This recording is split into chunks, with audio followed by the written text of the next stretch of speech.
Over the past few years, many people across the West have felt that something is deeply wrong. A collapse of confidence, a loss of identity, a rise in anti-Semitism, a growing inability to defend the very values that built Western civilization. But few people have articulated it as directly as Melanie Phillips. In this speech, she argues that the crisis facing the West did not begin on October 7th, but long before it. She explains why Israel has become the front line of a much larger civilizational battle, why anti-Semitism is exploding across the West, and why a society that loses faith in its own identity eventually loses the will to defend itself. Whether you agree with her or not, this is one of the most provocative and thought-provoking speeches you will hear. Watch until the end, especially her final message about why Israel chooses life. Here is Melanie Phillips. So the West, led by Britain and Western Europe, in my view, formed over many decades, is basically going off the edge of the cultural cliff. And we can see this because of the rise of Islamism, Islamization in the West. The Islamists are not stupid. They could see what was happening in the West better than the West could see itself. The Islamists understand the role of religion in the human psyche. They understand that without a religious base, a society is no longer has any understanding of what it is and is certainly no longer going to defend itself. And they realized that the way was then open to them to move in to the vacuum created by the loss of identity and purpose in the West. And we can see in Britain this is now achieving critical mass. And we've also seen the inability of the West to resist the phenomenon of mass immigration for various reasons. But one of the reasons has been this idea that it is racist to turn away anybody, because it is racist to believe that you have a culture based on a particular national identity which is worth defending, and that has to be removed, and instead you must have a kind of brotherhood of man, mass immigration. And then we've seen this tremendous rise in anti-Semitism, this extraordinary tsunami of anti-Semitism, which defies belief in the nature and depth and scale of this thing that's happened to Jews across the West. And there are many reasons for that, which we can perhaps go into. I would just quickly list some of them. There is this innate Western guilt, I believe, over the Holocaust, so that it's very important to people in the West that the Jews cannot be victims, because if the Jews aren't victims, and if they're actually Nazis, then they're off the hook. The West is off the hook. There is the Trojan horse of Palestinianism, in which a narrative constructed entirely on the destruction of Israel and the genocidal hatred of the Jewish people has now become the stock in trade of liberals in the West, because Palestinianism has become their default cause, their poster cause of conscience. There's the influence of so many Muslims in the West, and there is the fact that the left in the West has been basically taken over by a form of Marxism. And there's the fact that Israel and the Jewish people, because they are so particular, stand in the way of universalism, which is the religion of the West. And as we know, anti-Semitism is a sign of a society in deep trouble. So in conclusion of this particular part of my remarks, I would say this, that we cannot understand the onslaught on Israel and the Jews unless we understand what the West has done to itself. And we can't understand what the West has done to itself unless we understand that at the root of that is its own onslaught on Judaism. So that's my analysis, and it's pretty unsparing. But nevertheless, I am incredibly optimistic, partly because I live in this crazy place now. And I would say that this is the Jewish moment. For both the Jewish people and the state of Israel, this moment of crisis for us, and it is obviously an immense crisis, it can also be seen as the Jewish moment in the world. It's a seismic moment in Jewish and world history, which I believe has the capacity to change both the Jewish world and the wider world for the better, if the opportunities are taken. Big if, but let me spell out why I think this is so. The West, as I've indicated, is going down. I believe that the Jewish people and the state of Israel can help save the West from going off the edge of the cliff. Instead of viewing the Jewish people as a baffling nuisance and viewing Israel as a source of regional and global uproar, both the West and the wider Jewish world should be encouraged to see both Israel and the Jewish people as a rescue remedy for a culture that's basically in the terminal ward. And I think I would suggest there are three reasons why I say this. The first is that Judaism is essential to Western civilization. The second is that the unique selling point of the Jewish people is cultural survival. We do cultural survival like nobody else has ever done cultural survival. And the third point is that Israel itself is demonstrating and has demonstrated for the past terrible 21 months key reasons why it will survive and thrive and become a power in the world, while as things stand, the West may not survive at all. So let me just explain those three different points. Why is Judaism essential to the West? Most people don't think about Judaism when they think of the West. They think of the Greeks. They think that Western values are civilized values and that they are kind of imprinted in our DNA. They think that Western values are universal values. Everybody basically subscribes to them. Just a few things get in the way of them being practiced. Well, I do believe that Western values are civilized values, and I also believe that civilized values came from the Hebrew Bible. What do I mean by civilized values? I mean things like respect for every human life, taking responsibility for your own actions, their consequences, compassion and kindness, putting other people first, justice and the rule of law, political freedom and civic equality. Now, these principles, which I think are dear to all of us in the West, or should be, both secular and religious, whatever creed we come from, they didn't come from the Greeks, and they're not part of our DNA. They're not universal. One only has to think of the cruelties of Chinese society, the barbarism of ancient Greece, or the core doctrine of submission in the Islamic world to realize these values are far from universal. They came from the Hebrew Bible. Judaism's moral codes, which were pioneering, revolutionary moral codes, promoted justice, individual dignity, and kindness. These and others lie at the heart of the West's signature principles of humane, orderly, and civilized behavior. If we are obsessed by the ancient Greeks, well, their political system embodied in the city-state was an end in itself. Power, for them, was a virtue. Philosophical principles were a system, and it was in the system that virtue resided. There was no concept of promoting the interests of all individuals. But by contrast, the principles of the Mosaic Code created community based on duty and responsibility, inner directed moral direction, and respect for every human being, because every human being was regarded as made in the image of God. Remove the image of God and you don't have respect for every human being. Whatever people in the West may say, whatever the secular people may say, of course we have respect for every human being. That's just civilized. Actually, they have imbibed the values that were put into the West by Christianity, but basically came from Judaism. They don't like to admit it because only imbeciles are religious, as we know. But nevertheless, that's where they came from. So much is obvious, or should be obvious, to anybody who thinks about the moral principles of Judaism. But what is less obvious, but what is even more striking, is that principles that were revolutionary in ancient Judaism have been essential to democracy as we know it. These principles, which were revolutionary when the ancient Israelites invented them, I would suggest there are two principles which I would say are particularly important. One was the idea of limited government.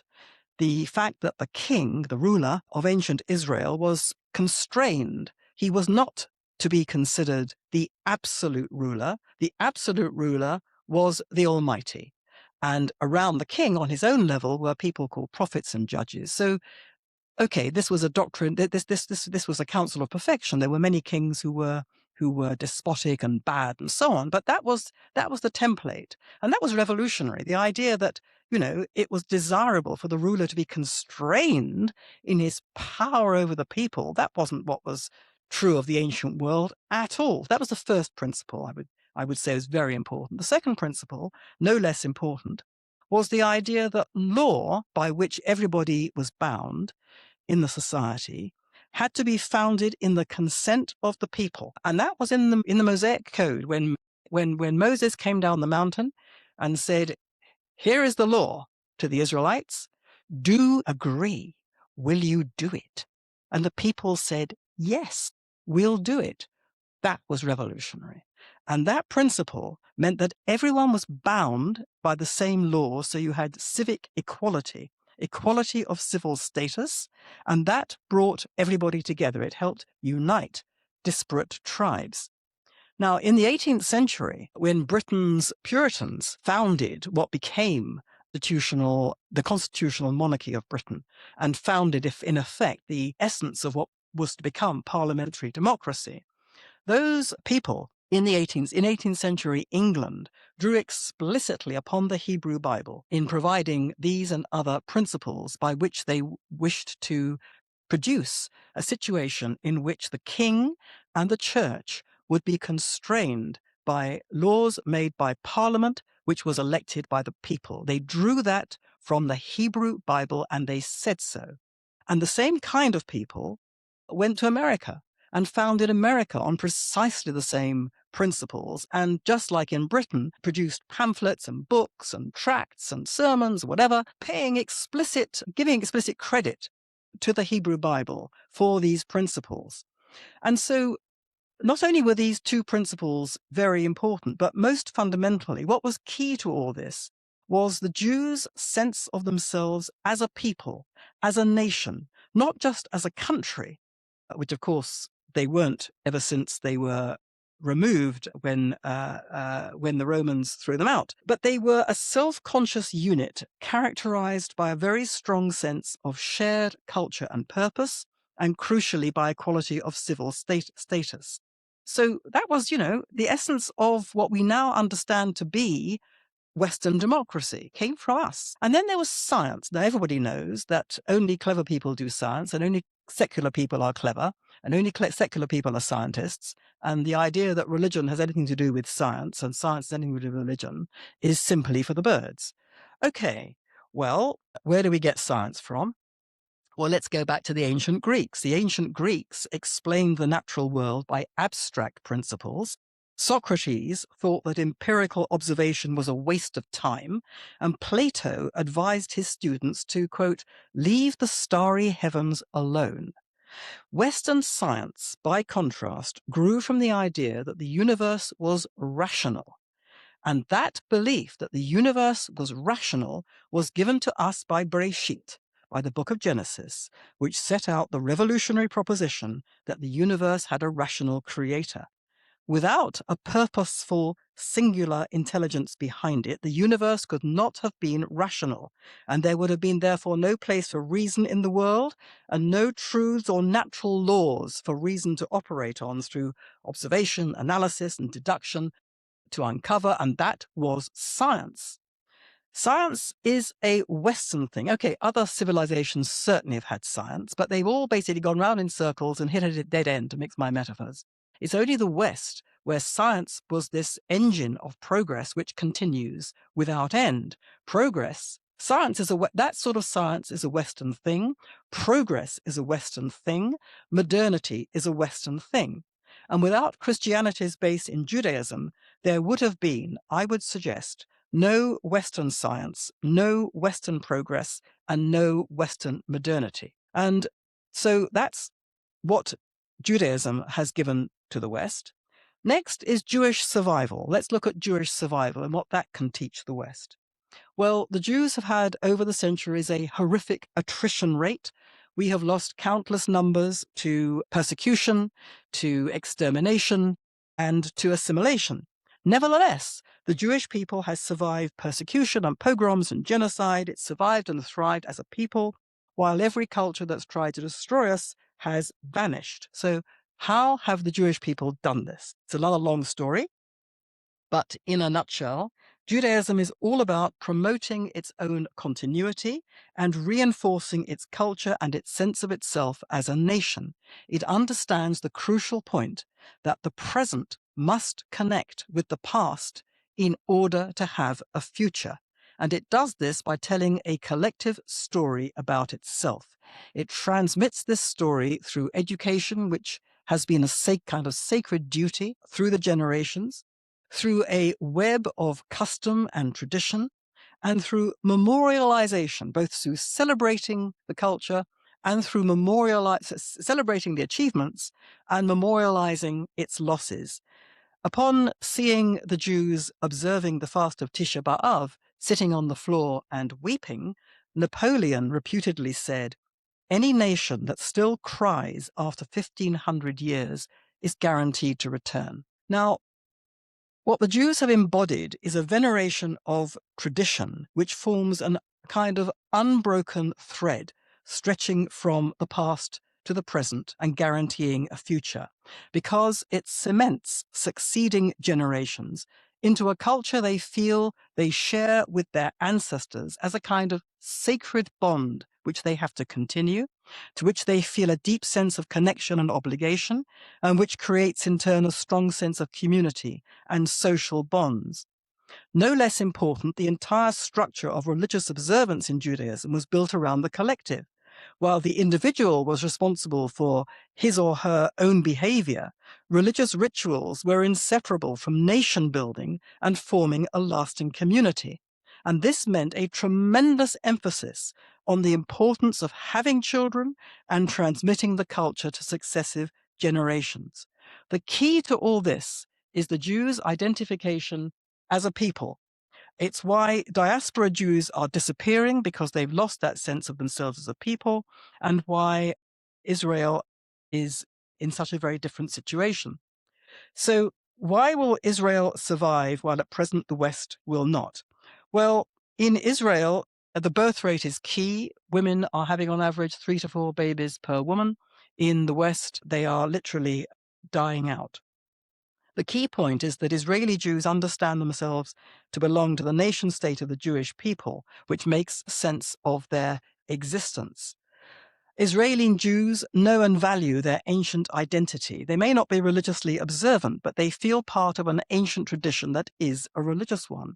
And I think that the current terrible war has illustrated the real core of Israel's strength, because we've seen in example after example soldiers who have said, in terms, they are not just fighting to save their country from annihilation, which of course they are, but they're fighting for the survival of their people. They feel this is a sacred duty passed down from antiquity.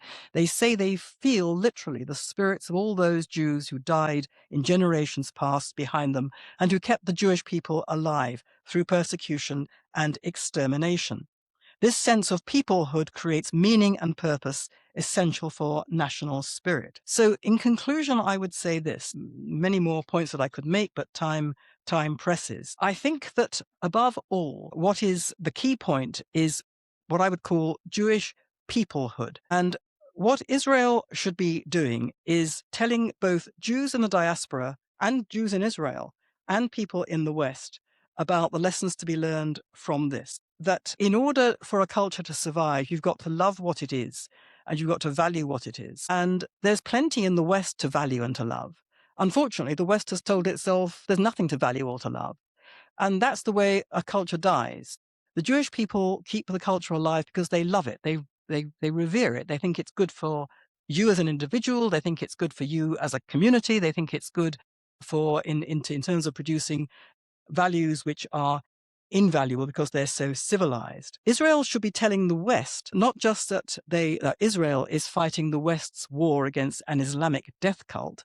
It should be giving the West the cultural weapons to fight their own death cult, the West's own death cult, the West's apparent embrace of cultural suicide. Israel's lesson to the West is that the nation is not the route to nationalism and fascism. It is, in fact, essential to defend freedom and democracy and the core values of your society. You do this through education, through prioritizing the traditional family, to prioritizing the nation itself. My final conclusion is this. Israel I think we can see is currently through this war, and how it will develop, I don't know. But it certainly has the potential to reshape the geopolitical architecture of the region and world politics for the better. And what I'm suggesting is that Israel and the Jewish people can also reshape now the cultural architecture of the West.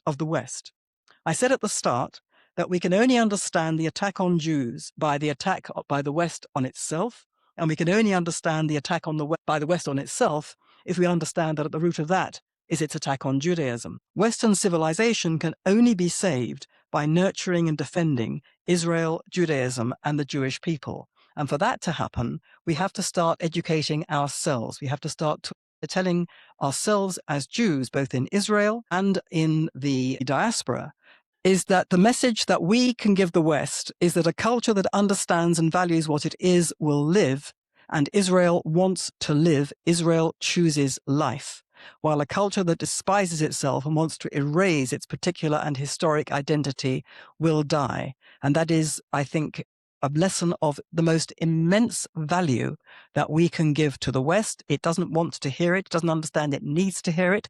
Many Jews need to hear it as well. They need to understand those Jews who try to wrap themselves in the universalism of the West, both in the diaspora and here in Israel, need to understand that they are therefore wrapping themselves in a culture that is self-destructive and will destroy itself, whereas the culture they should wrap themselves in is Jewish peoplehood, in which case they will choose life, as we all have here.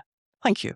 If you found this speech powerful, make sure to subscribe to Stand Tall Israel for more conversations and speeches that challenge the mainstream narrative and explore the biggest issues facing Israel, the West, and the future of civilization itself. I want to hear your thoughts in the comments below. Do you agree with Melanie Phillips that the crisis in the West is ultimately a crisis of identity and values? And if this message resonated with you, share this video with someone who needs to hear it. Thank you for watching, and I'll see you in the next one. If you have a 401k or an IRA, please listen. Gold is at record highs. What many people don't know is this: you can move part of your retirement money legally and without tax penalties into physical gold you actually own. Alpha Omega Gold helps you do this through a gold IRA. Your gold is real. It is stored safely. It is in your name. Learn more at ao.gold/stand. Alpha Omega Gold is our sponsor, and they proudly stand with Israel.